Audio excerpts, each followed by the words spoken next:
Doctor ji ये बात बताइए, बैड ब्रीथ भी एक कंसर्न है, क्या कारण हो सकता है ये बैड ब्रीथ का? क्या है कि बैड ब्रीथ मुंह से बैड स्मेल आना। और ये स्मेल क्यों आता है? जो हम लोग बोलते हैं ना सिंपल भाषा में कि ये कुछ सड़ जाता है तो स्मेल आता है, तो वहाँ से गैसेस आ जाते हैं। 80% जो बैड ब्रीथ है तुषार सर, ओरल प्रॉब्लम की वजह से होती है, और 20% जो बैड ब्रीथ होती है वो स्टमक के प्रॉब्लम से हो सकती है, या डायबिटिक्स होने की वजह से हो सकती है, या लंग्स अब्सेस होता है तभी हो सकती है। क्या ये बता सकते हैं कि ये ब्लीडिंग जब होने लगता है, कभी ब्रशिंग के टाइम, कभी एप्पल के समय में दिखता होगा क्योंकि वो बाइट लेते हैं तो समझ में। निशाने आते हैं। ब्लीडिंग गम क्यों होता है? वैसे हमारे मसूड़े बहुत मजबूत होते हैं, जब कुछ खाना खाते या ब्रश करते उससे कुछ इम्पैक्ट नहीं होने वाला क्योंकि वो मजबूत है। बट उसके ऊपर सूजन आ जाता है या उसको इन्फ्लेमेशन बोलते हैं, वो डेलिकेट हो जाते हैं, उसके वजह से क्या होता है वो ब्लीडिंग शुरू होती है। अगर पेशेंट ने इग्नोर किया ब्लीडिंग को तो क्या क्या कंसिक्वेंसेस हो सकते हैं? इग्नोरेंस तो लोगों को क्या लगता है, आपने सही बोला कि इग्नोरेंस ही रियल प्रॉब्लम की जड़ है। ब्रश हार्ड होना चाहिए, सॉफ्ट होना चाहिए, मीडियम होना चाहिए, क्या कैसा होना चाहिए?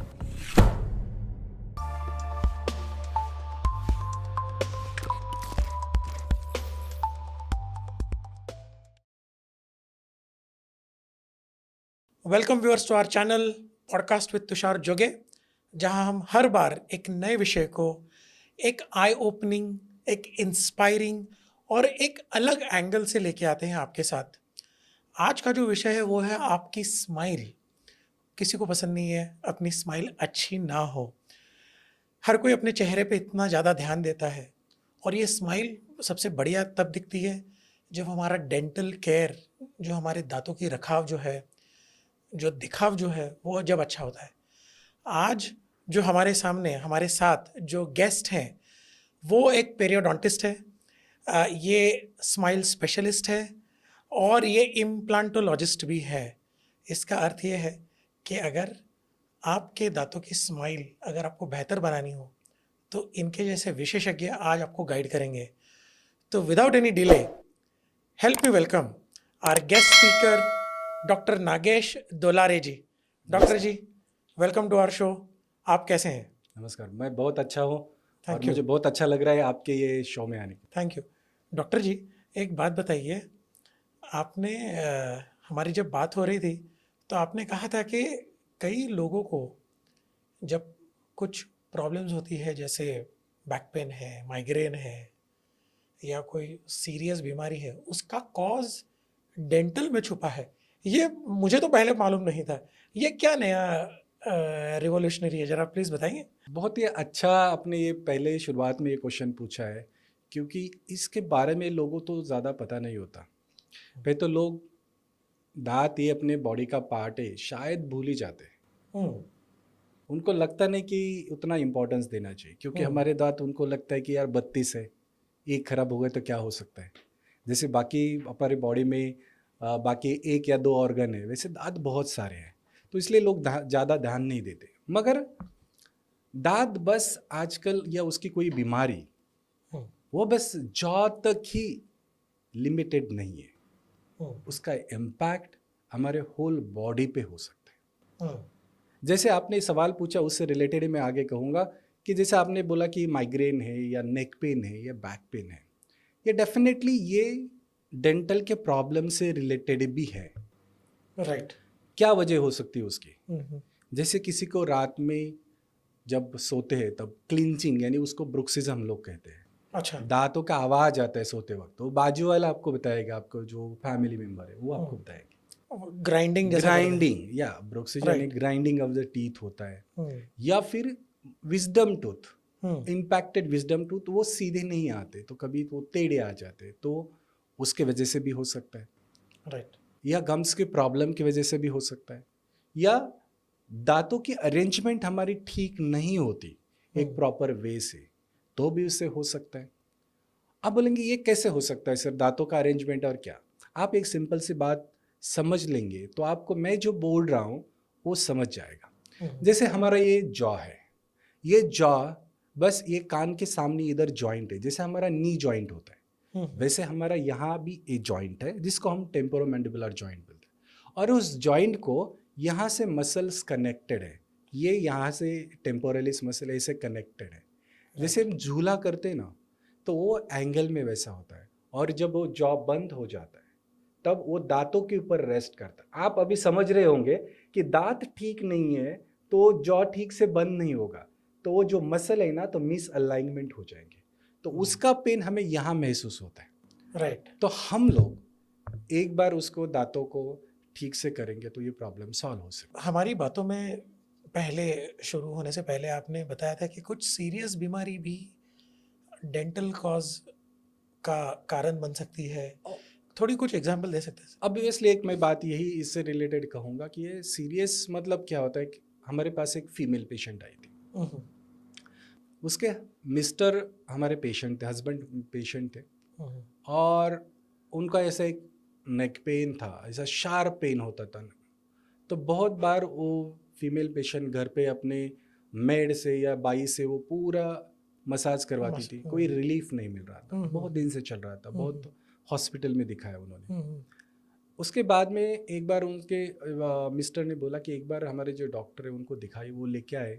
जब मैंने ये बात उनको समझाई तो उनका ट्रस्ट नहीं हुआ कि ऐसा कुछ हो सकता है, बिलीव नहीं हुआ उनको, बिलीव नहीं हुआ।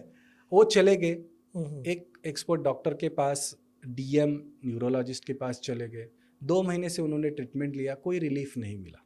फिर से वापस एक बार आए, बोले डेंटल से क्या सच में है देखते, और हमने सिंपल एक डिवाइस दे दिया उनको। 3 दिन में उनका पूरा पेन रिलीफ हो गया, उन्होंने खुद फ़ोन करके बताया। वाओ। अब उन्होंने उसके लिए एमआरआई निकाला तो पूरा नॉर्मल था। तो एमआरआई ऐसा एक इन्वेस्टिगेशन है, जो कुछ भी डायग्नोस करना है मेडिकल फील्ड में तो एमआरआई या ब्लड टेस्ट करवाते हैं, और वो भी नॉर्मल है, तो आप समझ सकते हैं उस इंसान को कितना टेंशन आया होगा कि सीधी बात है कि मुझे इतना दर्द क्यों है जो एमआरआई में दिख क्यों नहीं रहा है। सही है। तो ये चीज़ होते है, सिंपल एक डिवाइस और उनका दांतों का अरेंजमेंट चेंज किया तो प्रॉब्लम सॉल्व हो गया। तो हम लोग बहुत बार ऐसे स्ट्रेस में भी चले जाते हैं, और जैसा स्ट्रेस बढ़ेगा तो ये बीमारी फिर से बढ़ जाती है। हाँ, तो ये है। सो डॉक्टर जी, आपके इस बात से तो एक बात साफ होती है कि कहीं पे तो दांतों का रख रखाव, डेंटल का रख रखाव का थोड़ा, ये क्या आप एडवाइस दे सकते हैं कि दांतों का रख रखाव कब से शुरू करना चाहिए, या तो is there any age to look after your dental teeth, और अगर है तो क्या उसका कोई सेल्फ एग्जामिनेशन भी कोई स्टेट होता है क्या? यस, अभी ये जो आपने सवाल पूछा है कि दांत के बारे में हम लोग थोड़ा समझ जाएंगे कि हमारे दांत कब आते हैं, दांत कब शुरू हो जाते हैं बनना, और हमने कब केयर करना चाहिए। राइट। तो जब एक pregnant female around 3rd trimester, यानी कि हमारा हम लोग बोलते हैं कि 3 महीने के बाद में, तो उसके जो ऑर्गन है बॉडी के डेवलप होना, तभी दांत डेवलप होना शुरू हो जाते हैं। 3rd मतलब अपना 6 Pregnancy to 9 नहीं। months, 6 to 9 months। हाँ नहीं, हाँ 6 to नॉट 3 to 6 मंथ में। 3 to 6 months। हाँ, तो वहाँ से दांत डेवलप होना शुरू होते हैं। वहाँ से वो प्रेग्नेंट लेडी ने या प्रेग्नेंट वो फीमेल ने अच्छे तरीके से डाइट पैटर्न फॉलो किया खुद का, तो वो आने वाले जो दांत है बहुत अच्छे से आएंगे। आने वाले शिशु के यस, आने वाले शिशु के वो दांत बहुत अच्छे रहेंगे।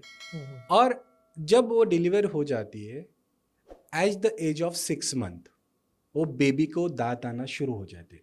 आपने देखा होगा कि लोअर जॉ में, नीचे के जबड़ों में 2 दांत आना शुरू हो जाते हैं 6 महीने में।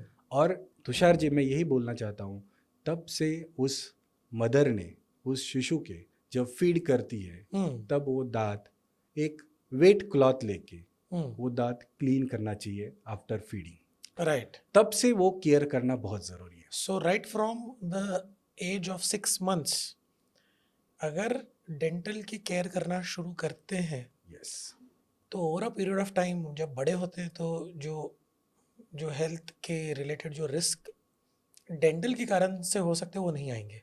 यस, वो कम हो जाता है, रिस्क कम। हम कोई भी चीज़ प्रिवेंट करते हैं, प्रिकॉशन लेते, तो उसका जो बीमारी होने का रिस्क कम हो जाता है। जैसे हम लोग गाड़ी में बैठते, हेलमेट या सीट बेल्ट नहीं लगाते, तो हमारा इनकेस बैड लक एक्सीडेंट हुआ तो सो इट्स डेंजरस, हाँ, it has a higher risk, hazard बहुत ज़्यादा रिस्क। और हम लोग सीट बेल्ट पहनते। वैसे ही हम लोग प्रिवेंशन में ज़्यादा फोकस करते कि यार अभी दांत आ गए, उसको अच्छे से हम लोग प्रॉपरली क्लीन करे उसको, हम्म, मदर उसके 6 महीने as the age of that baby care करना शुरू कर देती है। 2 साल बाद बच्चों को ब्रशिंग करना वो सिखा देती है। तब तक एक आजकल सिंपल ब्रश भी आते हैं, फिंगर टिप को लगाना है और वहाँ से वो बेबी की टीथ ब्रश करना है। जैसे जैसे दांत आने लगते हैं बेबी को, वैसे वैसे ब्रश का भी यूज़ करना है। जब दांत अच्छे से आ जाएंगे तो आने वाले जो परमानेंट दांत है वो भी सही तरीके से आने के चांसेस बहुत ज़्यादा बहुत ज्यादा है, राइट। और मिल्क टीथ में प्रॉब्लम होता है तो Right. आने वाले परमानेंट टीथ को भी प्रॉब्लम होता है, प्रॉब्लम होगा है, क्योंकि ये जो मिल्क टीथ है वही परमानेंट टीथ को कैसे आना ये रास्ता दिखाते right. So they are basically route to a permanent teeth. हैं। या अगर ये इसमें ही अगर प्रॉब्लम हो गया तो परमानेंट टीथ में भी प्रॉब्लम हो सकती है। यस, और वो ठीक से नहीं हुआ तो आपने जो बोला था तो मिस अलाइनमेंट, तो चांसेस और भी ज्यादा बढ़ जाते हैं। और मिस अलाइनमेंट से फिर आपने अभी बताया था कि हाँ, तो neck miss pain, back alignment pain, हो ये सब। गया तो फिर आने वाले एज में जैसे 18 साल 20 साल 25 साल उसके बाद में ये प्रॉब्लम बाकी बीमारियां स्टार्ट होने लगती हैं। Right. आपने तो ये बच्चों के बारे में बताया, लेकिन जो हमारी ऑडियंस है आज शायद अडल्ट एज में है और जैसे ये देखेंगे हमारा पॉडकास्ट, थोड़ा अवेयरनेस बढ़ेगा, तो Yeah. अब उनको क्या केयर लेनी चाहिए, what they should do now, कैसे they can start preventive measures from today. So उसके पहले मैं तुषार जी एक बात आपको कहना चाहता हूँ और आपके फॉलोअर को भी। मैं 20 साल से इस फील्ड में एक्सपीरियंस है मेरे को और मैं बहुत सारे अराउंड 7-8,000 पेशेंट अभी तक देख चुका हूँ।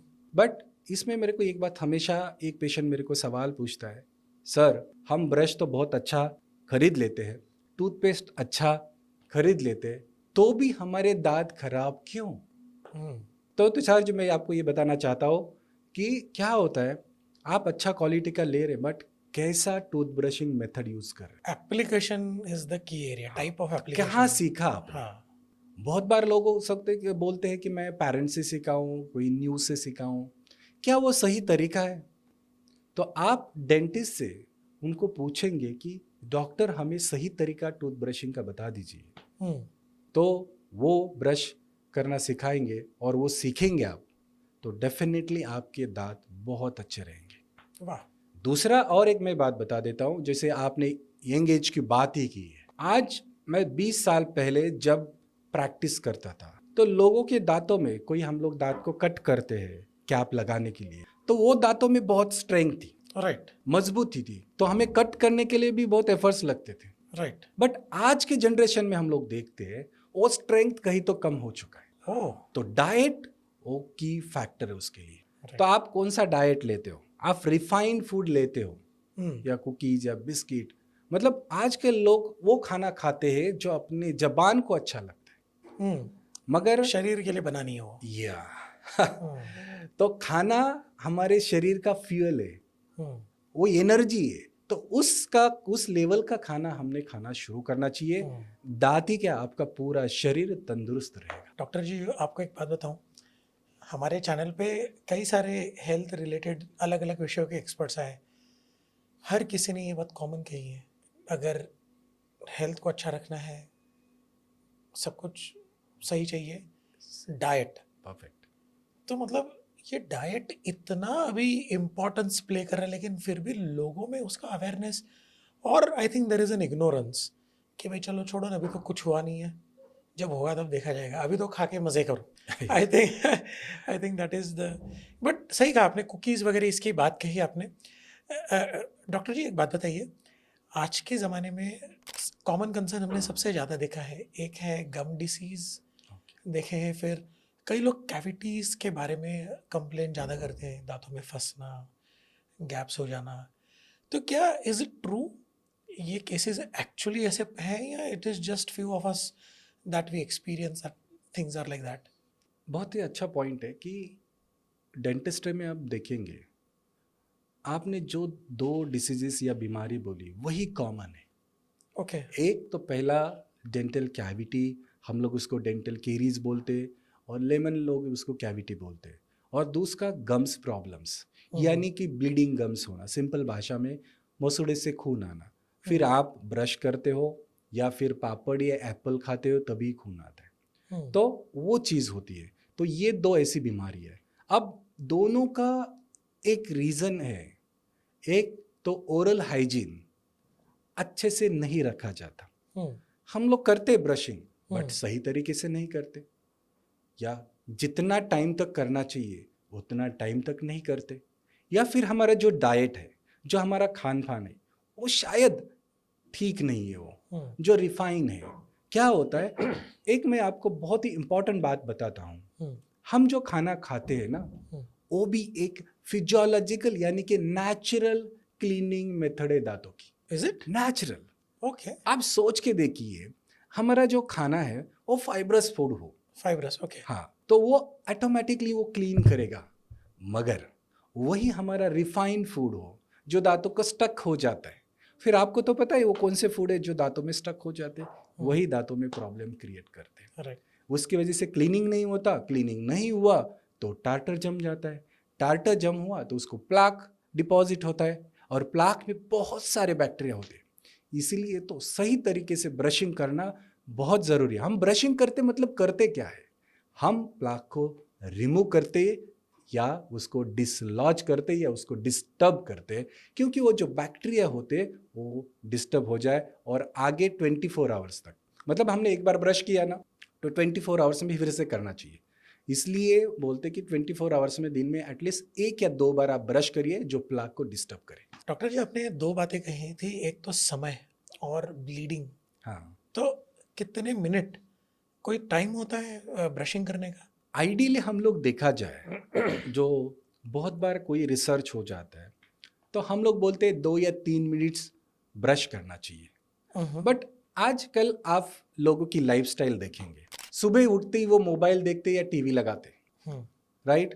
दूसरा, लोगों के पास टाइम नहीं है, और जब वो टूथब्रश लेते हैं तो आप खुद सोच के देखिए, आप ब्रश करते वक्त आपका फोकस ब्रशिंग पे होता है या फिर कहीं और सोचते हैं। ये शायद होमवर्क आप करके देखिए कल मॉर्निंग में, तो आपको पता चलेगा। बहुत बार हम लोग सोचते रहते या फिर कोई न्यूज़ देखते या कोई फेसबुक पे सोशल मीडिया देखते, तो मैं ब्रश लेके ऐसे ही बैठूं और देख रहा हूँ, फिर मैंने 15 मिनट भी ब्रश किया तो क्लीन होगा क्या? नहीं, बात सही है। आप बोलेंगे नहीं होगा। आप फोकसली राइट मेथड से 2 मिनट भी करेंगे ना, मैं तो रिकमेंड ये करता हूँ, जब तक आपके दांत, हर एक दांत और हर एक दांत का सरफेस क्लीन नहीं होता या ब्रश नहीं होता या ब्रश आप घुमाते नहीं, तब तक आपको ब्रशिंग करना चाहिए। आपने ये बात बहुत सही कही कि ध्यान कहीं और होता है ब्रशिंग के, किसी विचारों में डूबे होते हैं। लेकिन डॉक्टर जी, ये ऑब्जर्व किया है मैंने कि जब ध्यान कहीं और होता है तो शायद अक्सर ऐसा होता है कि ब्रशिंग का प्रेशर भी बदल जाता है। तो क्या प्रेशर भी इंपॉर्टेंट होता है ब्रशिंग में? या फैंटास्टिक।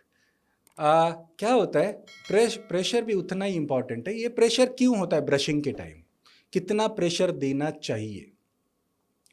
तो क्या होता है कि बहुत बार हम लोग जो प्लाक है ना, ये वाइटिश और स्टिकी होता है, वाइटिश और स्टिकी होता है, उसकी वजह से उस ब्रश को लाइट प्रेशर देना ज़रूरी है। अब बोलेंगे सर लाइट का क्या मीनिंग होता है? राइट, जैसे आपने ब्रश उठाया और उस ब्रिसल को ऐसे दांतों पे रख दिया तो ऐसे मुड़ ना जाना चाहिए, बेंड नहीं होनी चाहिए, ठीक है। इतना एक लाइटली प्रेशर आपको देना है। इसलिए आजकल मार्केट में बहुत बार प्रेशर रिलीज करने के लिए हैंडल में, ब्रश के हैंडल में फ्लेक्सिबिलिटी जैसे ब्रश आ गए, क्योंकि आप फोकस नहीं होता तो प्रेशर ज़्यादा होता है, प्रेशर ज़्यादा हो गया तो दांत तो क्लीन हो जाता है, बट साथ साथ में over a period of time दांत को ऐसे नॉचेस होने जाते हैं, यानी कि हमारे बॉडी में जो दांत हार्डेस्ट ऑर्गन है वो भी घिसने लगता है। ओके, जो नहीं घिसने चाहिए। नहीं घिसना, क्योंकि हमारा ब्रशिंग का पर्पस दांतों को क्लीन करना है, दांत को घिसना नहीं है।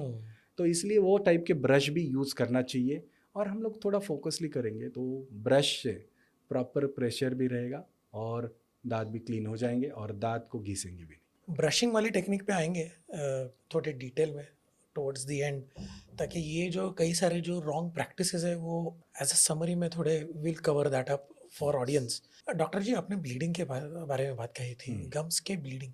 क्या ये बता सकते हैं कि ये ब्लीडिंग जब होने लगता है, कभी ब्रशिंग के टाइम, कभी एप्पल, जैसे आपने एक रेफरेंस दिया है, मेरे हिसाब से तो कोई और भी खाना खाते हो तभी भी ब्लीडिंग होता होगा, लेकिन एप्पल के समय में दिखता होगा क्योंकि वो बाइट लेते हैं तो समझ में निशाने आते हैं। अगर ये ब्लीडिंग होने लगता है तो क्या इमीडिएटली डेंटिस्ट के पास जाना चाहिए या उसका कोई समय है, हीलिंग मैकेनिज्म है, क्या है exactly what a patient should do? ये क्वेश्चन का आंसर मैं थोड़ा सा अलग तरीके से दे दूंगा। भगवान ने हमारी जो बॉडी बनाई है ना, वो बहुत मिराकल है।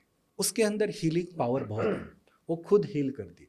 आपने एक्सपीरियंस किया होगा, कुछ कट लगा और आपने कहीं डॉक्टर के पास नहीं भी गए तो अपने आप वो हील हो जाती है। वैसे ब्लीडिंग गम क्यों होता है? वैसे हमारे मसूड़े बहुत मजबूत होते हैं। जब कुछ खाना खाते हैं या ब्रश करते हैं उससे कुछ इम्पैक्ट नहीं होने वाला क्योंकि वो मजबूत है।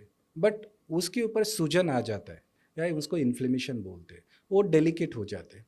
उसके वजह से क्या होता है, वो ब्लीडिंग शुरू होती है। अब बहुत बार ऐसा है, कुछ समय तक वो ब्लीडिंग होता है, मतलब 1 वीक 2 वीक्स, फिर अपने आप बंद हो जाती है। तो क्या होता है कि बॉडी थोड़ा हीलिंग मैकेनिज्म स्टार्ट करती है, बट बॉडी उसको क्यूर नहीं करती। तो उसी टाइम डेंटिस्ट को दिखाना जरूरी है। राइट। दूसरा, ब्लीडिंग गम के बहुत सारे रीजन है। हो सकता है हमारे बॉडी के कनेक्शन से भी, यानी बॉडी की बीमारी भी हो सकती है, उसके वजह से भी मसूड़े से खून आता हो। राइट। जैसे ब्लड कैंसर जैसी बीमारी, उस केस में भी Okay. ऐसा ही होता है। या फिर मतलब ये मत समझो कि यार ब्लीडिंग गम हो रहा है कि कैंसर है क्या। हाँ, ये भी मत समझो, क्योंकि मेजॉरिटी 80-90% जो ब्लीडिंग होता है वो दांतों में जो प्रॉब्लम है उसके वजह से ब्लीडिंग गम होता है। राइट। और रिमेनिंग ये 10 बाकी सिस्टमिक बीमारी यानी बॉडी की बीमारी की वजह से होता है। इसीलिए हम डॉक्टर को विजिट करेंगे, डेंटिस्ट को विजिट करेंगे तो वो सही तरीके से आपको गाइडेंस करेंगे और जो भी बीमारी है उसका इलाज कर देंगे। सही है। इस पे एक टेढ़ा सवाल, अगर पेशेंट ने इग्नोर किया ब्लीडिंग को तो क्या क्या कंसेक्वेंसेस हो सकते हैं? इग्नोरेंस तो लोगों को क्या लगता है, आपने सही बोला कि इग्नोरेंस ही रियल प्रॉब्लम की जड़ है वो। अब जब वो इग्नोर करते हैं उस बात को तो क्या हो जाता है, तो ये ब्लीडिंग गम की वजह से जो आपने ऐसी बीमारी सुनी होगी वो होने की बहुत ज़्यादा रिस्क हो। अच्छा। जैसे hypertension, okay. Diabetics, is it? Joint rheumatoid arthritis जैसे problems, pregnant related problems, okay. ये सारी जो बीमारी है ना, अभी एक लेटेस्ट रिसर्च हुआ, prostate cancer is related to the bleeding gums. ये सारी बीमारी है।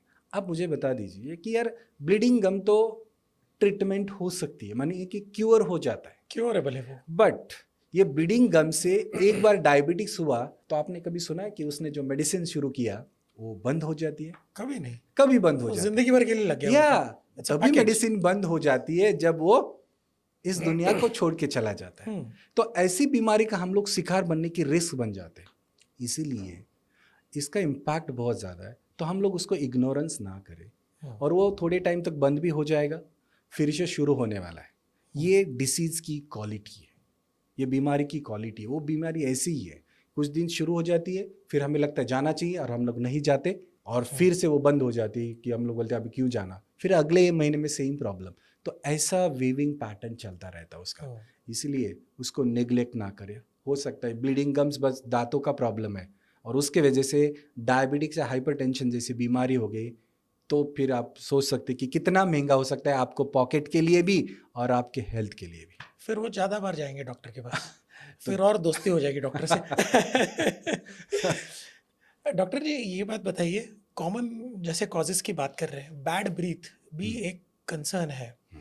क्या कारण हो सकता है ये बैड ब्रीथ का? क्या is it a stomach related या again it is a poor dental care? What is it? क्या है कि बैड ब्रीथ यानी कि मुंह से बैड स्मेल आना। और ये स्मेल क्यों आता है, जो हम लोग बोलते हैं सिंपल भाषा में कि ये कुछ सड़ जाता है तो स्मेल आता है, तो वहाँ से गैसेस आ जाते हैं। तो देर आर 2 ways। 80% जो बैड ब्रीथ है तुषार सर, कि वो जो बैड ब्रीथ होती है ना, ओरल प्रॉब्लम की वजह से होती है। ओके। और 20% जो बैड ब्रीथ होती है वो स्टमक के प्रॉब्लम से हो सकती है, या डायबिटिक्स होने की वजह से हो सकती है, या लंग्स अब्सेस होता है तभी हो सकती है। ये बाकी सिस्टम से भी हम उसको डायग्नोस कर सकते हैं, ये उसकी वजह है बैड ब्रीथ की। तो प्रॉब्लम क्या है बैड ब्रीथ का? एक तो ये है, ये बैड ब्रीथ आती किसको? सामने वाले को। और सामने वाला किसको बताता है? तीसरे वाले को, जिससे बैड ब्रीथ होती है उसको नहीं बताता। तो प्रॉब्लम होती है ना, वो मिस होने लगती है। तो हम लोग यार, सामने वाला हमारा फ्रेंड हो सकता है, या हमारा फैमिली मेंबर हो सकता है, या कोई हमारा रिलेटिव हो सकता है, तो उसको प्यार से बोल भी सकते हैं कि यार you consult to your dentist, एक बार दिखा लेना कि ये तेरे को प्रॉब्लम है। और वो जिसका बैड ब्रीथ आ रहा है उसने भी ज्यादा टेंशन लेने की जरूरत नहीं, खुद को अपने आप को बहुत गिल्टी फील करने की जरूरत नहीं। किसी आपको सामने वाला हेल्प ही कर रहे हैं, आप सोच के देखिए 80% प्रॉब्लम ओरल कैविटी से तो इजीली ट्रीट हो गए, बट स्टमक से होता है या लंग अपसेस से होता है तो इतना सीरियस बीमारी आपको वो सामने वाला आपको बता रहा है। Correct, You should be thankful. Thankful, exactly. Yeah, I you was should about be to say thankful. that, you know. तो वो चीज़ होनी चाहिए। That's a very good point you said. क्योंकि अक्सर ये जो ऐसे रेफरेंसेस सामने वाला देता नहीं है, Yeah. वो ये सोचता है कि यार कैसे इसको लगेगा, यू नो, कि अगर मैं बताऊंगा तो वो क्या सोचेगा। Yes. और इस विषय में डॉक्टर जी, अगर आप मानो कोई एक एग्जांपल छोटा सा दें, अगर मानो आपको ऐसा कोई रेफरेंस आता है कि मेरा अपना रिलेटिव है, ये है, आप उसको कैसे प्यार से एक बहुत अच्छे से बताएंगे जिससे उसको समझ में भी आएगा, मैसेज भी अच्छा आ जाएगा और आपके रिश्ते भी और स्ट्रांग होंगे। आई थिंक ये थोड़ा अवेयरनेस का फैक्टर है, कैसे कैसे मैनेज करना चाहिए, थोड़ा हमारे दर्शकों को बताइए। तुषार जी, आपने ये सवाल मेरे को पूछ के मेरे को प्रॉब्लम में डाल दिया। समझ, मान लो मैं किसी और को बोलता हूँ तो सामने वाला मेरे को तो पॉजिटिव लेगा नहीं, बोले वो अपना खुद का प्रैक्टिस बढ़ाने के लिए कह रहे हैं, बट ऐसा नहीं है। मैं एक बात बता देता हूँ, मैं उनको इतना ही बोलता हूँ, देख तू मेरा अच्छा फ्रेंड है और हमारी दोस्ती बहुत अच्छी, बट एक प्रॉब्लम बताओ क्या, हमारे बॉडी का स्मेल हो या ओरल कैविटी से स्मेल हो, क्या लगता है तेरे को सामने वाले के ऊपर क्या इंप्रेशन होगा? बोलता है यार अच्छा नहीं होता। तो मुझे ऐसा लगता है तूने एक बार कंसल्ट करना चाहिए। मेरा फ्रेंड होता है ना, मैं तो उसको बोल ही देता हूँ कि यार तू एक बार आके जाना, क्या प्रॉब्लम हम लोग देख लेते हैं, we will sort out. But as a layman person आप उनको ये बोल सकते हैं कि देख तू मेरा अच्छा फ्रेंड है, ऐसा मेरे को लगता है, मैं हो सकता हूँ गलत भी हूँ, मेरे को समझ में नहीं आता होगा, बट उसका बेस्ट सॉल्यूशन है अब एक बार कंसल्ट करे, डॉक्टर आपको क्लियर कर देगा सारी चीज़। सही है। और डॉक्टर भी बहुत सारे डिवाइसेस है जो डॉक्टर के पास होते हैं जो उसको डायग्नोज भी करते हैं इमीडिएटली, और वो ओरल से है यानी कि मुंह से ही स्मेल है या फिर बॉडी से भी है, ये भी आपको तुरंत हेल्प करते हैं। ओरल कैविटी से यानी मुंह से, माउथ से आता है बैड ब्रीथ, तो उसी टाइम डेंटिस्ट आपको ट्रीट क्या करना है वो भी बता देंगे और कर भी देंगे। Correct. और बॉडी से है ना, तो सही डॉक्टर को यानी कि गैस्ट्रोलॉजिस्ट के पास या फिर आपको लंग्स के पास है तो चेस्ट फिजिशियन के पास आपको रेफर भी करेंगे। राइट। सो इनफैक्ट ये बहुत अच्छी बात आपने कही कि हम हमारे दोस्त को कह सकते हैं कि यार मैंने सुना है कि ऐसे ऐसी बीमारी अभी होती है अगर ध्यान नहीं दिया तो। Yes, because you are a very good friend of mine, या आई वुड रियली सजेस्ट कि पहले जाके कंसल्ट करो। बहुत ही अच्छा आपने आइडिया बोल दिया। सो ये something you know, I mean I am learning from you कि हाउ टू अप्रोच, एंड क्योंकि ये इंपॉर्टेंट है as a good friend, as a good relative, if you are really well wisher, we should you know hold hand strongly and say I am with you. Yes, कुछ problems हैं, चलो दिखाते हैं, let us resolve, I want to see you living long and a healthy life. या absolutely.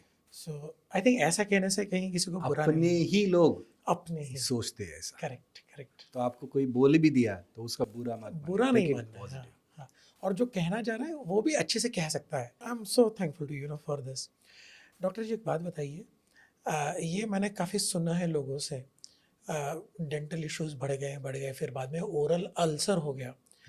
Sir क्या ये आज का जो ये स्ट्रेस कल्चर है या ये बैड फूड हैबिट्स है इससे संबंधित है, या oral ulcer is a sign of a prolonged ignorance of a dental care? Oral ulcer यानी कि जिसे माउथ सोर हम लोग बोलते हैं या जैसे हम लोग छाले आते हैं ऐसे बोलते हैं। हाँ, आपने आपके क्वेश्चन में भी एक बात बोल दिया कि जो लाइफस्टाइल, जो स्ट्रेस है वो उससे रिलेटेड है। मतलब Okay. कोई इंसान स्ट्रेस लेता है तो भी उसको माउथ सोर होने के चांसेस है, या फिर कोई इंसान सोता नहीं, 6 आवर 8 आवर सोता नहीं ठीक से, उनको भी ज़्यादा चांस है। जैसे पढ़ाई करने वाले बच्चे तो लॉन्ग टाइम तक वो जागते रहते, पढ़ाई करते, उसको स्ट्रेस होता है तो उनको ज़्यादा चांसेस होते हैं अल्सर होने के। तीसरा ऐसी बात है कि जब कोई ट्रॉमा हो जाता है, लग जाता है हमें, तो भी अल्सर हो जाता है। या फिर कभी कभी दांत शार्प हो जाते हैं मतलब जैसे एज बढ़ता है हमारा तो दांत घिस जाते हैं, या फिर हमने पहले एक बात किया था, टीथ ग्राइंडिंग होता है हाँ। ब्रश से, उसमें भी दांत शार्प होने लगते हैं। शार्पनेस इतना हार्ड होता है, इतना शार्प होते हैं दांत, वो अपने टंग या लिप्स को इंजुरी क्रिएट करते हैं, वो अल्सर बन जाता है। चिक साइड में भी इनसाइड, हाँ। तो ये सारी चीज़ें जो रीजंस है ये ओरल अल्सर के हैं। तो इसको जो कॉज है उसका, उसको ट्रीट करना है। जैसे शार्प होते तो उसको डेंटिस्ट बैचे राउंड ऑफ कर दो। आपकी ठीक से नींद नहीं होती तो उसको टाइम पे थोड़ा 6 और 8 आवर्स हो जाए। देखो उसमें भी 2 अल्सर होते हैं, मेजर माइनर, तो वो 7-8 दिन में हील हो जाएगा। तो हम लोग सिम्टोमेटिक उनको ट्रीटमेंट देते हैं। कभी कभी मल्टीविटामिन कम हो जाते हैं, तभी भी ये हमारे अल्सर होने लगते हैं, तो हम लोग प्रिस्क्राइब देते हैं। या लीफी वेजिटेबल आप खाना शुरू करो तो हीलिंग के लिए वो हेल्प हो जाएगा। ओके। या मतलब सोना अच्छे से, स्ट्रेस लेना ही नहीं है। मैं तो जो स्ट्रेस लेते हैं ना उनके लिए मैं एक बात कहता हूँ, स्ट्रेस होता क्या है, हम लोग बहुत बार कहते हैं कि इसका स्ट्रेस है उस तक, बट हम लोग कोई चीज़ पे बार बार सोचते रहते हैं, वो हमें समझ में नहीं आता। और आप सोच के देखो, आज तक जितना भी आपके लाइफ में प्रॉब्लम आया ना, क्या वो प्रॉब्लम परसिस्टेंट और कंटिन्यू है? नहीं है किसी के लाइफ। छोटे समय के लिए आते हैं, छोटे, तो उसको यार थोड़ा इग्नोर करो, don't focus on, don't take too much of tension. क्या हो रहा है उसके वजह से आप आपके बॉडी को डैमेज कर रहे हैं। जो भगवान ने इतनी अच्छी बॉडी दी है ना उसको डैमेज। प्रॉब्लम तो आते रहेंगे, चिंता मत करो, वो भी चला जाएगा, आया मतलब जाने वाला है। तो don't take tension, take it happily, कुछ नया अपॉर्चुनिटी लेके आएगा वो। 3 इडियट्स वाला ऑल इज वेल बोल ऑल इज वेल बोल के चलो। राइट। डॉक्टर जी, आपने जो बात कही, you are the 5th specialist in you are in dentist. मेरे यहाँ पे ऐसे अलग अलग विषय के स्पेशलिस्ट आए, ओके। उन्होंने स्ट्रेस के बारे में और स्ट्रेस के और पुअर स्लीपिंग पैटर्न्स की होने की वजह से क्या क्या बीमारियां हो सकती है इसका रेफरेंस दिया है। I think it's a high time कि लोग, जनता समझे इस बात को कि भाई साहब फ़ोन को रख दो बाजू में, रात का समय है, सोने का समय है, भगवान ने रात सोने के लिए बनाई है, सो जाओ। सो मतलब अल्सर, और अल्सर की भी जैसे आपने सिवियरिटी बताई, ये किसी को, मुझे नहीं लगता किसी को इतना इसका रेफरेंस मालूम है। डॉक्टर जी, आप स्पेशलाइज्ड हो, यू नो, एक ऐसे छोटी मोटी एडवाइस अदर देन डेंटिस्ट्री देते हो, जैसे सोने की पैटर्न के बारे में, अगर 1-2 लाइन अगर उसके बारे में आप कहें तो I will be very happy कि जो हमारे जो व्यूअर्स हैं उनको स्लीपिंग अवेयरनेस को क्या करना चाहिए, you know, what 1 or 2 tips they should do to improve sleeping awareness. हम लोग जब भी कोई भी पेशेंट को ट्रीट करते, बस दवाई उसके लिए काम करती है? नहीं, उसके लिए बहुत सारे वेलनेस, जैसे हेल्थ अच्छा रहने के लिए बहुत सारी चीज़ें करनी पड़ती है। और आपने जैसा स्लिमिंग का बहुत इंपॉर्टेंट पॉइंट कहा, देखो हम सही तरीके से सही टाइम पे सोएंगे तो हम सोते क्यों नहीं, नींद क्यों नहीं आती? एक तो आप दोपहर में सोते होंगे तो रात को नींद नहीं आएगी। जो रात का समय होता है वो सोने के लिए आपने ही कहा है। और मैंने एक कहीं और पढ़ा है, आई डोंट रिमेंबर, बट कैसे कहते हैं कि 12 के पहले, रात के 12 के पहले हम लोग 2 घंटे सोते हैं ना, तो उसका जो अर्थ का इलेक्ट्रोमैग्नेटिक वेव्स है ना, अपने हेल्थ के लिए बहुत अच्छा है। और वो तभी हमें इम्पैक्ट करता है जब हम सोते, लेइंग डाउन पोजीशन पे होते। हीलिंग या बॉडी के लिए बहुत अच्छा है। तो ये मैंने सुना है, पढ़ा है, राइट। बट हम लोग 10 बजे भी सो सकते हैं, हम सोते क्यों नहीं? बहुत बार आप टीवी या मोबाइल देखते हैं तो क्या होता है कि हमारा आंखों पे बस स्ट्रेन आने लगता है और फिर हमको नींद नहीं आने लगती। आप एक सिंपल टेक्निक, आप जितना भी काम करना चाहते हो, क्योंकि काम तो सबको करना है, सोने के पहले स्ट्रिक्टली उसको बंद कर दो, 1 आवर बंद करना है और फिर बेडरूम में जाना है, ना मोबाइल लेके जाना, ना कुछ नहीं। आप देखेंगे 10 दिन के अंदर यू रियलाइज कि यार स्लीप पैटर्न इम्प्रूव हो गया, नींद तो आने लगती है। हर चीज़ हम लोग चालू रखेंगे, मोबाइल, हमारा दिमाग, और नेट ऑफ करके रखना है। आजकल का प्रॉब्लम क्या है? नोटिफिकेशन। और क्या होता है नोटिफिकेशन, और हम लोग करते भी क्या है उसको देख के, तो उसको एडिक्शन बन गया, एडिक्शन बन गया। तो इंटरनेट फ्री में क्या मिल गया तो भाई साहब बस बह गए पानी में। तो उसको सही तरीके से सर मुझे लगता है कि यूज़ करना चाहिए। तो हमारा हेल्थ, कि आज जो कुछ हम लोग कर रहे हैं, क्यों कर रहे हैं? आप बोलेंगे सर हमें काम बहुत रहता है, करना ही पड़ता है, ऑप्शन नहीं। मेरा सवाल उनके लिए ये है कि तुम कर क्यों रहे हो? हम्म, इतना आपका कम कर हेल्थ ही दो, अच्छा नहीं है, हाँ, जो कमा रहे हो खा नहीं सकते, हम्म, जो कमा रहे एंजॉय नहीं कर सकते, हम्म, ये सारी चीजें करके भी करोगे क्या? हम्म, तो उसके लिए हेल्थ अच्छा मेंटेन रखो हम्म, और सिंपल टेक्निक से जल्दी सो जा, थोड़ा एक्सरसाइज करो। एक्सरसाइज एक है, हमारे बॉडी में फ्री रेडिकल बहुत जनरेट होते रहते हैं, हम्म, उसको न्यूट्रलाइज करना है। तो हम लोग एंटीऑक्सीडेंट भी देते हैं, बट मेरा ये मानना है कि यार आप एक्सरसाइज करो, ये बेस्ट एंटीऑक्सीडेंट है आपके लिए। रनिंग कर लो, रनिंग करो, walking वॉकिंग करो, योगा करो, योगा करो, सही कुछ है। भी करो। हम्म, और ये तो बॉडी के लिए हो गया। हम्म, आप है ना अपने माइंड के लिए, हम्म, वो भी कोई एक्सरसाइज होती है, वो करो, दैट इज अ मेडिटेशन। हाँ, आप जब मेडिटेशन करेंगे तो आपके जो विचार आते हैं ना, वो कम होना धीरे धीरे शुरू हो जाएगा। सो नाइस ऑफ यू, सो और नाइस ऑफ यू डॉक्टर, सोते वक्त विचार नहीं आएंगे तो कब सो जाओगे पता ही नहीं चलेगा। So nice of you. मतलब डेंटल जैसी बीमारी इन सारे विषयों से जुड़ी है। यस, ये सारे विषय डेंटल बीमारी को हील करने में मदद करते हैं। डेंटल बीमारी अगर कम होगी तो दूसरी बड़ी बीमारी के जो कॉजेज है वो कम हो जाएंगे। Obviously. I mean so nicely linked. Yeah. I am so excited to. आपने हीलिंग की बात कही थी, क्या दांत अपने दूसरे बॉडी के ऑर्गन से कैसे अलग है, और क्या दांत अपने आप को हील नहीं कर सकते? बहुत ही, मैं दो चीज आपको इस बात पे कहूंगा कि दांत यानी इनामल, हाँ, हाँ, इनामल बॉडी में ऐसा ऑर्गन है, हम्म, सबसे हार्डेस्ट है। और एक बार वो डैमेज हो गया, यानी कि एक्सीडेंट की वजह से या कट हो गया या कैविटी हो गई, एक बार डैमेज हो गया ना, फिर से पहले जैसा नहीं होता।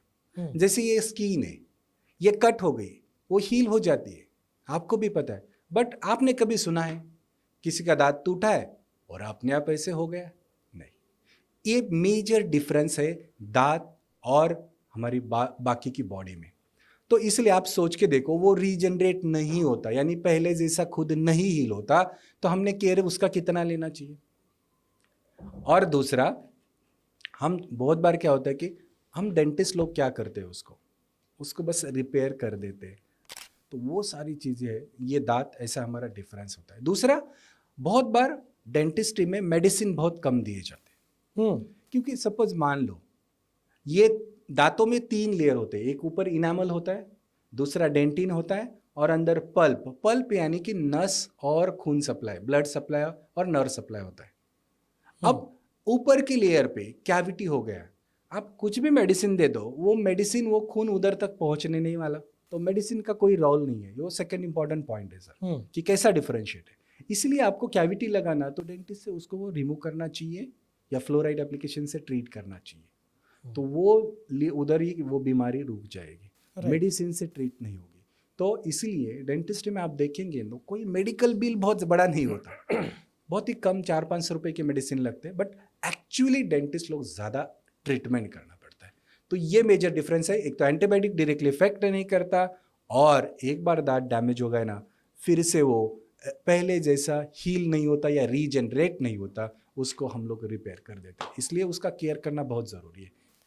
हमने कैविटी और अल्सर ये सब कॉमन इश्यूज पे तो बात कही हमने, डिसीजेस। कोई और भी ऐसे कॉमन डिसीजेज है जो हमने अभी डिस्कस नहीं किया और आप दर्शकों के ध्यान में लाना चाहोगे? तो ये कॉमन 2 बीमारी तो है ही, साथ साथ में जो दांतों का अलाइनमेंट है, जिसको हम लोग माल ऑक्लूजन बोलते हैं, जिसके ब्रेसेस की ट्रीटमेंट होती है, हाँ, या अलाइनर की ट्रीटमेंट होती है, तो उसमें भी अलग अलग चीज़ है। तो इसको माल ऑक्लूजन आजकल बहुत बढ़ रहा है, और उसकी वजह भी ये है, उनके मिल्क टीथ जो है वो प्रॉपरली नहीं रहते, जिसका टाइम होता है 6 महीने से लेके, बच्चे के 6 महीने से लेके 12 साल तक, इन बिटवीन पूरे मिल्क टीथ होते हैं, वो सही तरीके से नहीं होते। एक तो पेरेंट ध्यान नहीं देते क्योंकि वो गिरने वाले, या फिर दूसरे नहीं आने वाले, इसलिए भी परमानेंट टीथ प्रॉब्लम हो रहा है। तो ये माल ऑक्लूजन जैसा प्रॉब्लम है।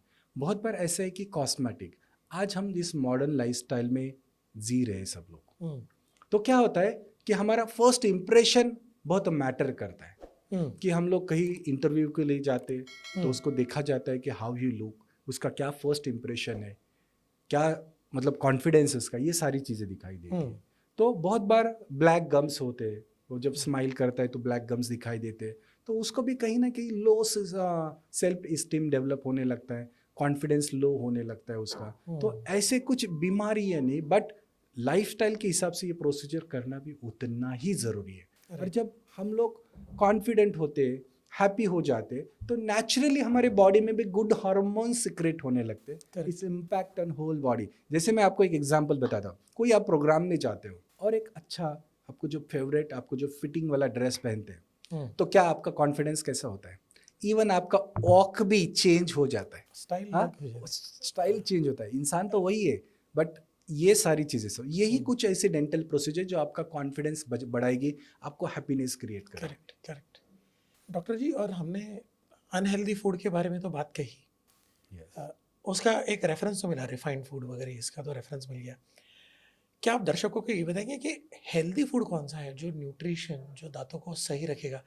आपने ग्रीन लीफी वेजिटेबल्स की भी बात कही थी, लेकिन और भी कुछ ऐसा है कि जो दर्शक ऑन डे टू डे एक प्लान कर सकते हैं, कितनी बार खाना चाहिए, इन सब पे थोड़ा अगर आप ध्यान दें तो मज़ा आएगा। और जब हम लोग खाना खाते हैं और वो फूड दांतों के ऊपर स्टक होता है, तो वो बैक्टीरिया उसके ऊपर एसिड सिक्रेट करते हैं और उस इनामल को कैविटी में कन्वर्ट करते हैं दांत। ओके, हाँ, यानी कि हम दिन में 2 या 3 बार खाना खा लेते, तो जस्ट खा लेते, अच्छे से रिंच करते, तो दांतों में तो स्टक नहीं होगा।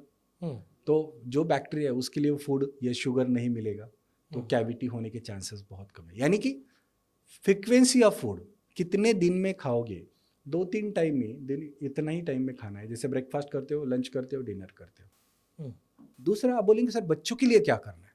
अरे बच्चों के लिए आप दीजिए, बट बच्चों के लिए एक आदत लगा लीजिए। आप कुछ भी खाना खाने के लिए दे देते हो, उसको बोलना कि देखो बेटा ये पानी ले और उसको अच्छे से गुलनी कर। आप देखेंगे भारत जैसे देश में हमारे जो बुजुर्ग थे, ग्रैंडपा थे, आप देखेंगे वो दांत कुछ भी खाने के बाद ऐसे करते थे हमेशा। हाँ, यस। आप उनके दांत बोलेंगे सर अभी उनको दांत भी नहीं, तो वो तो अच्छे से खा सकते, कैसे? आप सोच के देखिए, ये सारी चीजें होती है उसके अंदर। वो क्लीनिंग मेथड यूज करते थे, जो आज मैं वही बात आपको समझा रहा हूँ। बेस्ट टेक्निक, कोई खर्चा नहीं उसके लिए। दूसरा, फूड के बारे में आपने क्या खाना चाहिए, अपना जो रूटीन है, दाल सब्जी रोटी, ये सारी चीजें खाना है। फ्रूट्स खाने चाहिए, यानी वाटरी फूड और फाइब्रस फूड, वो चीज़। और दूसरा, न्यूट्रिशन की बात करेंगे, देखो प्रोटीन आप सबको पता है बहुत ज़रूरी है। और जितने भी वाइट चीज़ें होती है, जैसे मिल्क है, मिल्क लाइक प्रोडक्ट है, राइट, ये सारी चीज़ें आपको खाना चाहिए। राइट। तो उसको आपको कैल्शियम मिलेगा, अच्छा प्रोटीन मिलेगा। तो ये फूड से भी दांत भी अच्छे रहते। बहुत बार जैसे हमने बीच में बात भी किया था कि बच्चे के दांत तभी डेवलप होना शुरू हो जाते जब प्रेग्नेंट लेडी, मतलब सेकेंड ट्राइमेस्टर के अंदर ही उसका डाइट ही अच्छा है, तो उसके दांत डेवलपमेंट बेबी के, इन्फेंट के कैसे अंदर होते होंगे, आप सोच के देखिए। तभी वो दांतों का केयर तभी से होना चाहिए, या प्रेग्नेंट फीमेल ने उस टाइम से केयर करना चाहिए। Right, so nicely said. Doctor ji, ये अक्सर ऑब्जर्व करने में आया है कि दांतों की केयर लेने में ही कहीं पर कोताही बरती जाती है। और फूड, ये तो एक मेजर, आपने शुगर की बात कही, बैक्टीरिया को शुगर चाहिए। ये भी बहुत ज़्यादा ऑब्जर्व किया गया कि आज बच्चों को ज़्यादातर शुगरी फूड सप्लाई होता है, चाहे कार्बोहाइड्रेट फॉर्म्स में हो या, तो क्या, कैसे ये पैराडिम शिफ्ट कैसे कर सकते हैं माता पिता? क्योंकि माता पिता के लिए भी बहुत चैलेंजिंग होता है कि बच्चों को खुश रखना है, ताकि बच्चे खुश रहते तो माता पिता अपने अपने काम में, जो व्यवसाय में जो बिजी है, उसमें उसको जस्टिफाई कर पाए। तो कैसे वो हल्का सा एक पैराडिम शिफ्ट करें फूड हैबिट में, बच्चों के कैसे चेंज करें? डेंटल में आपने तो गार्गलिंग की बात कही, फूड में कैसा चेंज करें हम बच्चों के लिए स्पेशली? तुषार जी, इसको चेंज लाने के लिए बच्चे रिस्पॉन्सिबल है? नहीं, उसको चेंज लाने के लिए पेरेंट रिस्पॉन्सिबल है। आप बोलेंगे कैसे बोल रहे हैं डॉक्टर आप? देखो, मेरे पास पेशेंट जब आते हैं, मेरे पास केस आती है बच्चों की, जब उनके ना 16-18 दांत को कैविटी होती है, और जब मैं बोलता हूँ कि इनके इतने सारे दांत को कीड़ लगी है, कैविटी हो चुकी है, वो क्या बोलते हैं पेरेंट, सर मैं इनको बोलता हूँ चॉकलेट मत खा, बिस्किट मत खा, लेकिन वो लाके तो खाते आप ही रहते। देते हैं। सही बात कहा। वही पूछता हूँ मैं, बच्चे इतने समझदार हो गए कि वो खुद लाना शुरू कर दिया। एक तो ऐसा केस हुआ, वो बेटी थी 6 साल की बाद, जैसे वो बाहर निकलने लगे मेरे कंसल्टिंग से, तो वो उसने बोला मेरे डैड को ये बिस्किट ज़्यादा पसंद है। आप बोलो हैबिट किसकी चेंज करने की ज़रूरत है? It's a parents. पेरेंट का रोल है। आप जो भी रास्ता दिखाओगे ना बच्चे को, वैसे मुड़ जाएंगे। आप खुद घर में लाके इतना सारा रखते हो तो बच्चे वही खाएंगे। उसके जगह आप ड्राई फ्रूट्स लाके रखिए, उसके टाइम में आप फ्रूट्स लाके, और आप आपके बच्चों को पूछ के देखिए बेटा तुम्हें क्या पसंद है, फ्रूट्स पसंद है, ड्राई फ्रूट्स पसंद है, चॉकलेट है। मुझे तो, वो मेरे क्लाइंट थे, उन्होंने वही बोला है कि मेरे को तो फ्रूट्स पसंद है, मगर वो लाते नहीं। तो ये जो पैराडाइम शिफ्ट करना है ना, ये पेरेंट की रिस्पॉन्सिबिलिटी है, ना कि बच्चों की। और हम बच्चों से प्यार करते हैं ना, तो हम बच्चों को क्या दे रहे हैं ये खुद सोच के देखिए। सो नाइसली सेड। डॉक्टर जी, एक बात बताइए, आज के ज़माने में काफ़ी देखा गया है लोगों की एडिक्शन में इंक्रीमेंट हुआ है। टोबैको चीविंग हो, मतलब तंबाकू खाना हो, सिगरेट है, दारू है, आई मीन अल्कोहल कंजम्पशन। या क्या ये सारी चीज़ें डेंटल को कैसे इम्पैक्ट करती है? कितना इसका, या इसका भी कोई मापदंड है? टोबैको जैसी चीज़ है एक, उसके बारे में बोल देता हूँ। उसमें जो निकोटीन होता है ना, 8 to 10 सेकेंड में वो ब्रेन के ऊपर इम्पैक्ट करता है, और जब वो इम्पैक्ट करता है ना तो एक प्लेजर फीलिंग देने लगता है। बट ये बहुत शॉर्ट टर्म है, ना कि वो दांतों के ऊपर इम्पैक्ट करता है, ना कि मसोड़ों के ऊपर इम्पैक्ट करता है। वो इम्पैक्ट करता है होल बॉडी के ऑर्गन्स को। सिगरेट लेते हैं तो फिर वो लंग्स को इम्पैक्ट करेगा, उसका इम्पैक्ट पूरे स्टमक को होगा, बॉडी के ऊपर होगा। दांतों के ऊपर है ना, उसका खून सप्लाई कम होने लगता है, दांत ब्राउनिश होने लगते हैं, स्टेनिंग होने लगते हैं, मसूड़े नीचे जाने लगते हैं। और टोबैको भी अलग अलग फॉर्म में है। जैसे हम लोग चीविंग टोबैको, ये तो गुटखा के साथ में, या बस इधर एक रख देते हैं लिप के अंदर, वो एक प्रॉब्लम फॉर्म में है, या फिर स्मोकिंग या हुक्का के फॉर्म में लेते हैं। हाँ, तो और शीशा इज क्वाइट कॉमन नाउ। ये जो एक स्टैंडर्ड, हाई स्टैंडर्ड हम लोग कहते हैं, तो उसका इम्पैक्ट भी बहुत ज़्यादा है। मतलब इसका इम्पैक्ट तो है ना इम्पोर्टेंसी तक है, इनफर्टिलिटी और इनफर्टिलिटी तक उसका इम्पैक्ट है। इतना ही नहीं, तो वो कैंसर जैसी बीमारी भी का मेन कॉजेटिव फैक्टर है। बहुत बार लोग हमारे पास आते और बोलते हैं सर मैं कुछ खाता ही नहीं तो भी क्यों? क्योंकि कैंसर जैसी बीमारी के मल्टीपल रीजन्स हैं। तो वन ऑफ द रीजन, जब कोई अल्कोहल, हेवी अल्कोहल लेता है तो लिवर सिरोसिस जैसे प्रॉब्लम है, कैंसर जैसी प्रॉब्लम है, ये होने के जैसे ऑल आर द इरिटेंट। ये टाइम बिंग शॉर्ट टाइम बहुत अच्छा लगता है, मगर उसका इम्पैक्ट कैंसर जैसे बीमारी से होता है। और ज़्यादा तो कैंसर ओरल कैंसर भी है। हम लोग हमारे प्रैक्टिस में इतने साल से मैं देखता हूँ, सिंपल सा अल्सर दिखता है, वो हीलिंग होता ही नहीं, और उसको हम बायोप्सी करते तो this is a converted into the first stage of cancer. ये सारी चीज़ें होती है। और एक बात है, ये जो लोग आपके जो फॉलोअर है तुषार जी, मैं उनको बताना चाहता हूँ, जब वो जो क्लाइंट ये केसेस मेरे पास आते हैं, तो जब हम लोग बोलते हैं इसको बंद करना चाहिए तो वो मानते नहीं। बट जिस टाइम उनको कोई प्रॉब्लम, वाइट पैच जैसी चीज़ दिखाई देती है, रेड पैच दिखाई देने लगती है, ये दांत हिलने लगता है या स्वेलिंग आती रहती है, तब उस लेवल पे आ जाते, कुछ भी करो बट सर कैंसर तो नहीं ना, वो सुनना चाहते हो।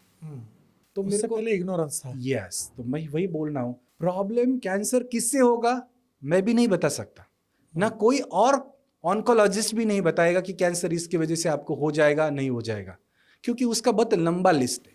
बट मेरा ये कहना है जो रिस्क फैक्टर है ना उसको कम कर दो ना। सही है, रिस्क फैक्टर को कम करो तो हेल्दी लाइफ अच्छी रहेगी। और अल्कोहल की जो बात कर रही, आजकल यंग जनरेशन, बहुत यंग जनरेशन, मतलब 15-20 साल, ये बहुत बार हम होटल में भी देखते हैं, साथ में बैठ के पीना शुरू करते हैं। मुझे ऐसा लगता है कहीं ना कहीं ये पेरेंट को as a role model consider करके ही होता है। बहुत बार बचपन से पेरेंट को देखते हैं और फिर वो खुद करना शुरू हो जाते हैं। मैंने देखा है सर कि कुछ ऐसे पेरेंट हैं जो बहुत प्राउडली बच्चों के सामने पी देगा, हम तो लेते हैं, we are modern. I think वही, that is where the shift is required. I thought that it's not modern, it's a stupid, it's idiot. Sorry to say this on the ये, बट ये आप बच्चों की लाइफ डेंजर में डाल रहे हो. अगर आपको बच्चों से प्यार है, ये समय है रुकना, ये समय है सोचना, ये समय है इन्हें बंद करना, ये समय बच्चों को कहना कि भैया आई एम सॉरी, हमने गलती करी है, वी अपोलोजाइज, हम बंद कर रहे हैं, please you never adopt it. I think that is very nicely said from you के पेरेंट को स्टॉप करना चाहिए. सर ये पिगमेंटेशन, डेंटल पिगमेंटेशन भी ऐसा कुछ होता है क्या? पिगमेंटेशन दो चीज़ें होती है कि एक दांतों के ऊपर भी होता है और दूसरा गम्स के ऊपर भी होता है. कभी कभी हमारे गम्स जब स्माइल करते तो ब्लैक दिखाई देने लगते, तो ये बॉडी में ही मेलानोसाइट जैसे पेशी होते, सेल्स होते, तो कहीं कहीं पेशेंट में वो ज़्यादा एक्टिव होते हैं, उसके वजह से होता है. बट एक्चुअली उसका कोई हार्म नहीं है, ओनली कॉस्मेटिक कंसर्न. दूसरा जो पिगमेंटेशन के हम लोग बोलते हैं, टेंस की बात करिए, जो दांतों के ऊपर होते हैं. हमारे दांत भगवान ने तो वाइट दिए, तो कभी हम उसको ब्लैक देखते हैं, कभी ब्राउन देखते हैं, कभी येलोइश देखते हैं. तो ये क्यों होता है? ये जो ब्लैक होता है, कभी कभी एक क्रोमोजेनिक बैक्टीरिया होते, बहुत रेयर पेशेंट में पाए जाते हैं, तो उस केस में हो जाता है. किसी किसी में जो ब्राउनिश स्टेन होते हैं, अब ये ब्राउनिश स्टेन ये फ्लोराइड के एक्सेस ऑफ फ्लोराइड की वजह से होते हैं. जैसे प्रेग्नेंट कोई वुमन है और उस टाइम वो हाई फ्लोराइड वाटर इंटेक करती है, जब बच्चा पेट में ही है तब वो हाई यूज करती है फ्लोराइडेटेड वाटर, तो क्या होता है उसका भी इम्पैक्ट दांतों के ऊपर होने लगता है. राइट. तो इसके वजह ये दूसरा येलोइश ब्लैक भी कलर, ब्राउनिश कलर आने लगता है. और थर्ड बहुत ही कॉमन है कि हम लोग ज़्यादा तो लोग, मेरा ये इतने 20 साल का तजुर्बा होने के बाद मैं नोटिस करता हूँ कि सामने से दांत बहुत अच्छे से दिखाई देते, जब जबान के साइड से हम लोग चेक कर लेते हैं तब येलोइश होते. उसका कॉमन रीज़न है वो एरिया क्लीन नहीं होता ब्रश से, तो उसके वजह से. तो हर एक जो पिगमेंटेशन है उसका अलग अलग ट्रीटमेंट भी होता है. जैसे हम सिंपल सी लास्ट जो मैंने बोला कि येलोइश जो स्टेन होता है, उसके वजह से बस क्लीनिंग कर दिया तो भी प्रॉब्लम खत्म हो जाती है. और उसके बाद में आप खुद मेंटेन करो, प्रॉपर ब्रशिंग यूज करो. दूसरा बहुत बार क्या होता है, जैसा स्मोकिंग करते हैं, तो स्मोकिंग में भी ये ब्लैक पिगमेंटेशन या ब्लैक स्टेन आना शुरू हो जाते हैं. तो ये उसके लिए तो आपको पता ही कि क्या सोल्यूशन है, एक बार क्लीन करवाना और दूसरा फिर स्टॉप कर देना, यही उसका सोल्यूशन है. कोई ऐसा कोई केस आपके ध्यान में है जहाँ पे आपने ट्रीटमेंट दी और फिर वो पेशेंट ने सेल्फ मैनेज करके अपनी ओरल हेल्थ सुधारी हो, as a good example you know which can set for audience if you remember any? Yes, बहुत सारे तुषार जी एग्जाम्पल है. आज मैं एक पेडोंटिस्ट के बारे में आपने कहा कि गम्स के जो भी प्रॉब्लम होते हैं तो ओरल हाइजीन अच्छा नहीं होता, मतलब क्लीनिंग टेक्निक जो है ठीक नहीं होते, उसके वजह से पायूरे जैसी बीमारी हो जाती है. तो एक यंग पेशेंट अराउंड 19 ईयर्स, इतना कम उम्र का एक लड़का जब आया और उसके जब दांत देखे ना, ये पोर ओरल हाइजीन और ये जो प्रॉब्लम था उसको ट्रीट किया. आज अराउंड वो 6 महीने के बाद एवरी 6 मंथ वो मेरे को विजिट करता है और उसके दांत अच्छे हैं. अभी देखो डॉक्टर ट्रीटमेंट कर देता है बहुत अच्छे से, डिसीज पूरा क्योर होता है, बट आपने ये बात कही कि उसको ओरल हाइजीन कैसे मेंटेन करता है, तो मैंने उसको 2 चीज़ कही थी. देख बेटा, तेरे जो दांत है ना उसका लाइफ बहुत अच्छे से रहेगा 15 साल 20 साल 25 साल में भी आखिरी तक दांत तेरे साथ देंगे, मगर उसके लिए 2 चीज़ें करना है. जिस तरीके से आपको ब्रशिंग करना मैं बता रहा हूँ वो टेक्निक को फॉलो करो, कभी इग्नोर मत करना. सेकेंड थिंग, 6 मंथली एक बार चेक करके या विजिट करके जाना. कुछ प्रॉब्लम है तो कुछ करेंगे, अदरवाइज कुछ भी नहीं करेंगे. तो ये जो 2 टेक्निक की वजह से आज भी उस लड़के के दांत बहुत अच्छे से, कम उम्र में पूरी लाइफ गुजारना है और दांत चले जाएंगे तो क्या. सर आपने बिहाइंड द कर्टन मुझे एक बार इसका विषय निकाला था, ओरल फिजियोथेरेपी. तो ये क्या चक्कर है? मैंने तो फिजियोथेरेपी, मसल फिजियोथेरेपी सुनी, ओरल फिजियोथेरेपी क्या होता है? तो 2-3 चीज़ें हैं ओरल हाइजीन एक चीज़ होती है, ओरल फिजियोथेरेपी एक होती है, और डेंटल फिजियोथेरेपी एक चीज़ होती है। ओह सो ये तीन फिजियोथेरेपी यस है। तो ओरल हाइजीन की हम लोग बात करेंगे तो हम लोग दांतों की क्लीनिंगनेस कैसे रखते हैं, हम्म, जिसमें तो ये कि जिसमें हम लोग ब्रशिंग है या फ्लॉसिंग है, तो इंटरडेंटल ब्रश है, तो वो सारी चीज़ें उसके अंदर आ जाती है। Okay. Oral physiotherapy is a similar है, हम्म, बट डेंटल फिजियोथेरेपी यानी कि जैसे मैंने कहा था कि ये जो मसल जो अटैच है जॉ को, बहुत बार दांतों का अरेंजमेंट ठीक नहीं होता तो मसल स्पाज्म में चले जाते हैं, कॉन्ट्रैक्ट हो, तो उसको जो मसाजिंग करना, उसको जो रिलैक्स करना, ये उसका डेंटल फिजियोथेरेपी। तो बहुत बार ऐसा होता है कि वो हेडेक फील होता है पेशेंट को, but you give the dental physiotherapy, so problem automatic solve होने लगता है। सर आपने ब्रशिंग और इस पे इतना ज़्यादा एम्फोसिस दिया है, सर थोड़े मिथ्स इसके बस्ट करते हैं। ओके ब्रश हार्ड होना चाहिए, सॉफ्ट होना चाहिए, मीडियम होना चाहिए, क्या कैसा होना चाहिए? आपको एक ही ब्रश पता होगा, ultra soft, but there are 4 types of toothbrush. One is a ultra soft, second one is a soft, third one is a medium, and fourth one is a hard.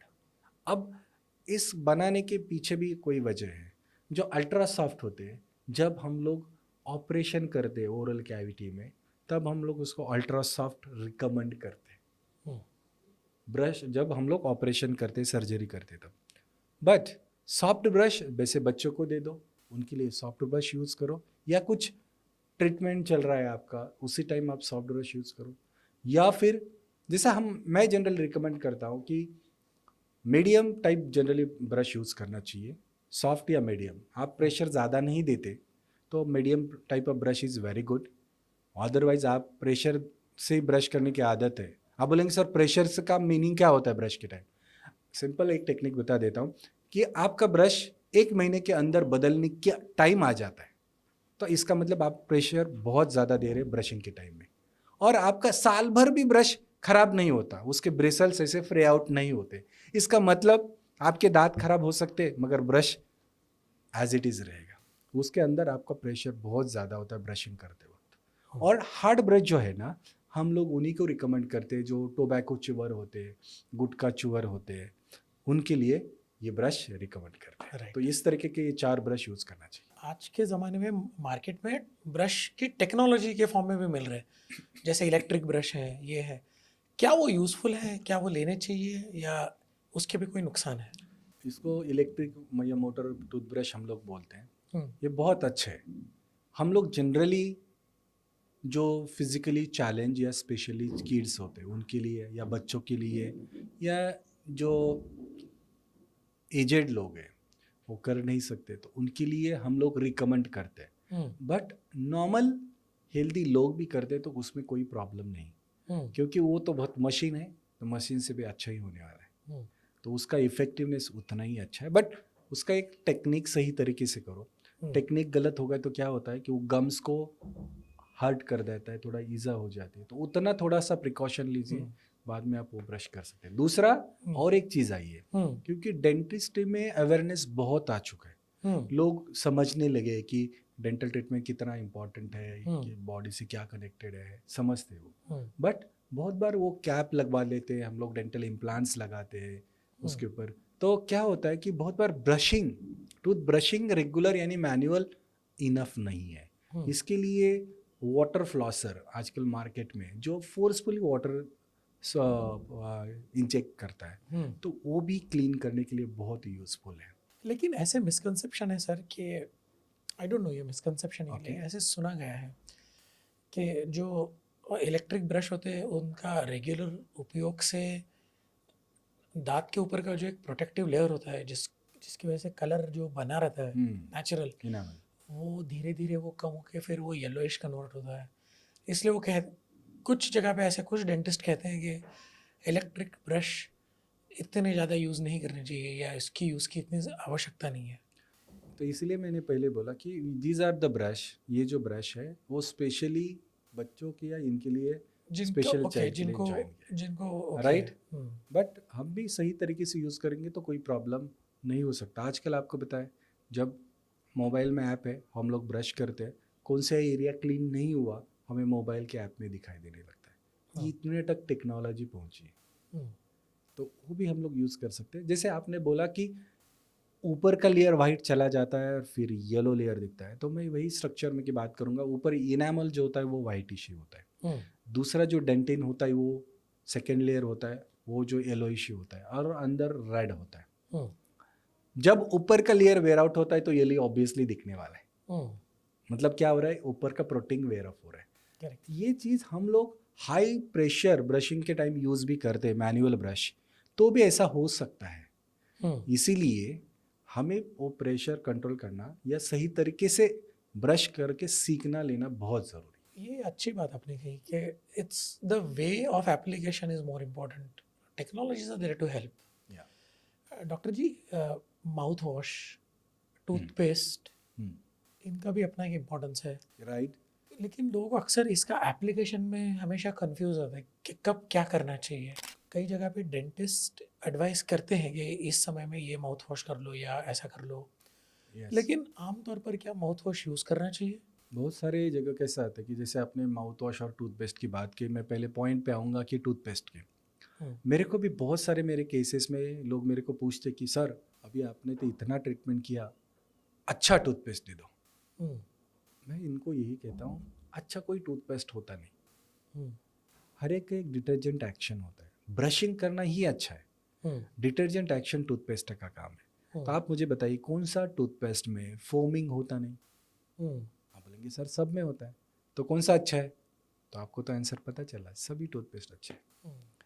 दूसरा, माउथ वॉश। माउथ वॉश है एक regularly नहीं करना चाहिए, उसका dose भी ऐसे, जैसे हम लोग क्लोरहेक्सिडिन जो माउथ वॉश है जो रेगुलर, एक जेनेरिक कंटेंट की मैं बात कर रहा हूँ, कोई ब्रांड की नहीं, बट क्लोरहेक्सिडिन का भी पर्टिकुलर डोज है। ये 15 दिन तक हम लोग उसको यूज़ करना चाहिए, उसके बाद में नहीं। आप बोलेंगे सर क्यों? देखो, आप यूज़ करते हो तो दांतों में पीलापन आना, जो हमारी जो टेस्ट बड है टंग के ऊपर वो चेंज होना, ओके. हाँ, या पैरोटिड ग्लैंड है उसके ऊपर थोड़ा स्वेलिंग आना, ये सारी चीज़ें होने के चांसेस है। तो रेगुलर माउथ वॉश बिल्कुल यूज़ करना नहीं चाहिए। राइट. हाँ, आप कभी वीकली करते हो, इस वे ओके।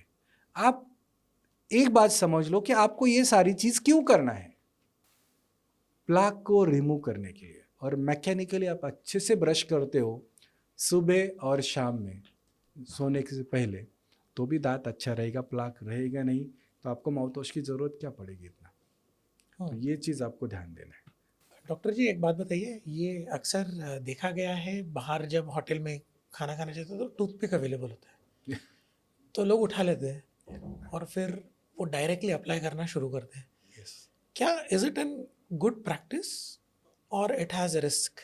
टूथपिक करना गलत बात नहीं है, सही बात है, बट सही तरीके से टूथपिक करना बहुत इंपॉर्टेंट है। गम्स में अपनी एक ऐसी क्वालिटी है, इन केस टूथपिक गम्स के अंदर जाती है तो वो इंसान को मजा आता है टूथपिक करने के लिए, उसको लगता है ऐसे ही टूथपिक लगा के रखूं मैं, बिकॉज ये गम्स की क्वालिटी है, वो आपको बार बार फील करवाता है कि यू डू इट अगेन, फिर से करो। इसलिए आप लोग देखते होंगे कुछ लोग ऐसे टूथपिक ही रख के रखते हैं, तो वो गम्स की क्वालिटी है, तो ये गलत करेगा।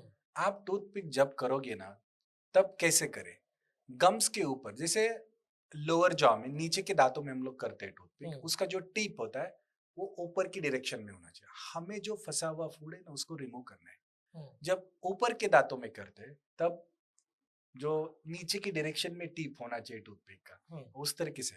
Purpose remove the food lodgement, food lodgement को ही रिमूव करना हमारा पर्पस है, ना कि गम्स को डैमेज करना, अच्छा फील होता है इसलिए करना, ये नहीं होना चाहिए। तो ये क्यों होता है, जस्ट मैं बात बताता हूँ।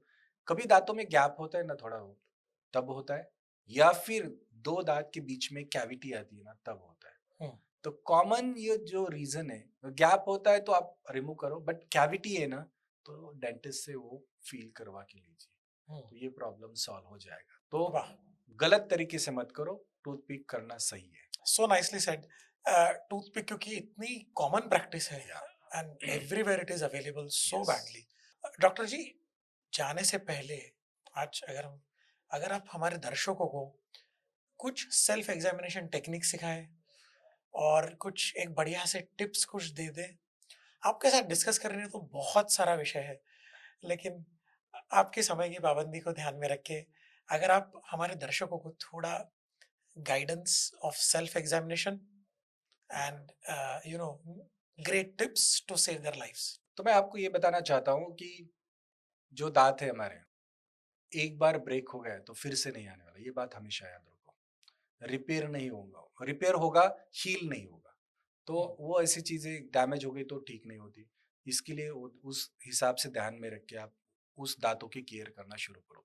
इसका एक ही सीक्रेट मंत्रा है कि जो दांत हमारे अच्छे रहे, वो है प्रॉपर क्लीनिंग मेथड, और वो आपको आपके डेंटिस्ट से सीखना बहुत जरूरी है। और तीसरा, सेल्फ एग्जामिनेशन, बहुत ही इंपॉर्टेंट पॉइंट। तुषार जी, आपने मेरे को ये क्वेश्चन पूछा, सेल्फ एग्जामिनेशन बहुत जरूरी है। जैसे आज मैं थोड़ा मोटा हो गया, बड़ा हो, मेरे को सब समझ में आता है, बट मेरे दांतों में प्रॉब्लम है, मुझे कैसे पता चलेगा? How can I do the self examination? जैसे ही ज्यादा तो लोग, आपने देखा होगा, ई करके दांतों में मिरर में देखते हैं, ई करके देखते, तो उन लोगों के ज्यादा तो दांत सामने के अच्छे होते, बट आ करते ना, तब पूरे दांत दिखाई देते। तो क्या देखना क्या है? नेचुरली कोई डॉक्टर होने की जरूरत नहीं सेल्फ एग्जामिनेशन के लिए। हमारे दांत व्हाइट कलर के हैं, उसके ऊपर कोई ब्लैक स्पॉट है या कोई ब्राउन स्पॉट है या कुछ शार्पनेस महसूस हो रहा है, इतना भी हम लोग देखेंगे ना, तो भी हम पता चलेगा ये कुछ तो गड़बड़ है और हमें डॉक्टर को विजिट करना है। और कुछ आज तक कुछ प्रॉब्लम नहीं था, मगर आज वो दिख रहा है, तो आपको डॉक्टर को विजिट करना, वो सेल्फ एग्जामिनेशन का एक पार्ट हो गया। दूसरा, कभी कभार हमारे गम्स या हमारे लिप्स या टंग पहले से वो रेड, पिंकिश रेड होते हैं, कभी कभार वहां व्हाइट पैच आने लगता है या व्हाइट लाइन आने लगती है। तो उस केस में आपको देखना है, ये पहले तो बहुत अच्छे से था, अभी ये कैसे आया? ये दो चीजें भी आप नोटिस करेंगे ना, आई एम श्योर आप 80% बीमारी से दूर रहेंगे। और इसका क्या फायदा होगा पता है? आप वो फायदा सोच के डेफिनेटली फॉलो करेंगे। पहला, एक तो डेंटल जो डैमेज होने वाला है ना, आप खुद प्रिवेंट करेंगे। दूसरा, जो आपको लगता है ना डेंटल ट्रीटमेंट में बहुत पैसा लगता है, उसको भी आप बचाएंगे। यानी कि आपकी पॉकेट की भी मैं बात कर रहा हूँ, आपको पॉकेट को भी ज्यादा खर्चा नहीं लगा, क्योंकि अर्ली केस में जैसे कोई कम प्रॉब्लम है तो कम पैसे लगेंगे, ज्यादा प्रॉब्लम बढ़ गए तो ज्यादा पैसे लगेंगे। तो ये मैसेज मैं आपको दूंगा, सेल्फ एग्जामिनेशन वेरी इंपॉर्टेंट, और cleaning methods, early the better, early the better, and faster the easier. Yes. वाह, क्या बात कही डॉक्टर जी। आज आपने इतने सारे मिसकंसेप्शंस, इतने सारे रॉन्ग प्रैक्टिसेस को एक्सपोज किया, लोगों को बताया कि सही क्या करना चाहिए। मुझे लगता है बहुत सारे लोग आज अपनी डेंटल संबंधित जो भी चैलेंजेस हैं, उसका सॉल्यूशन की तरफ आज वो जाएंगे। मुझे लगता है हमारा पॉडकास्ट का ये भाग देख के तो इतना ज़रूर है कि लोग थोड़ा भी एक्स्ट्रा प्रिकॉशस हो जाएंगे कि अगर डेंटल इशू है, मुझे डिले नहीं करना है। मैंने आज जाना है डेंटिस्ट के पास, तो डेंटिस्ट डॉक्टर की आज अपॉइंटमेंट की डायरी अभी आज से बुक होना शुरू हो जाएगी। सो दोस्तों, सबसे पहले I want to thank doctor Nagesh Dolare ji for spending his valuable time हमारे पॉडकास्ट में आए, स्पेशली आपको हेल्प करने, स्पेशली आपको अवेयर करने अपने डेंटल प्रैक्टिसेस के लिए। डेली आप जो अपने ओरल प्रैक्टिस जो आप अडॉप्ट कर रहे हो, उसको कैसे सुधारा जाए, उसको कैसे सही तरीके से अपनाया जाए, और ओवरऑल आपकी जो हेल्थ है उसको आप कैसे अच्छे रखें, इसके लिए मैं तहे दिल से थैंक यू कहना चाहता हूँ डॉक्टर जी को। और दोस्तों, बने रहिए हमारे चैनल के साथ, सब्सक्राइब कीजिए, लाइक कीजिए, शेयर कीजिए, और हमें फीडबैक देते रहिए कि आपको क्या अच्छा लगा, क्या नहीं अच्छा लगा। हम हर बार यही हमारे प्रयास में रहेंगे कि एक नए विषय, नए विशेषज्ञ और आपके लिए एक नया आई ओपनिंग आइडियाज, इंसाइटफुल स्टोरीज आपके लिए लेके आए। तो तब तक के लिए thank you very much, have a great day.